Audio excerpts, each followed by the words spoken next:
দুনিয়াতে যার জন্য চুরি করবেন দিন শেষে সেই আপনাকে বলবে চোর।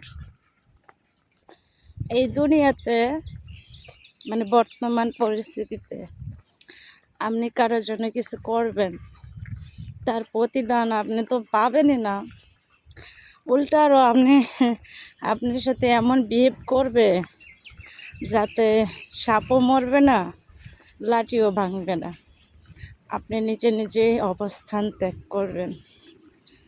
তো সবাইকে বলি কি ভাই, যে আপনার পাশে থাকে, যে আপনার উপকার করে, কিংবা যে আপনার জন্য স্যাক্রিফাইস করতেছে, তার সাথে একটু ভালো বিহেভ করেন, তার সাথে একটু ভালো ব্যবহার করেন। মানে এমন ব্যবহার করেন না যাতে সে কষ্ট পায়।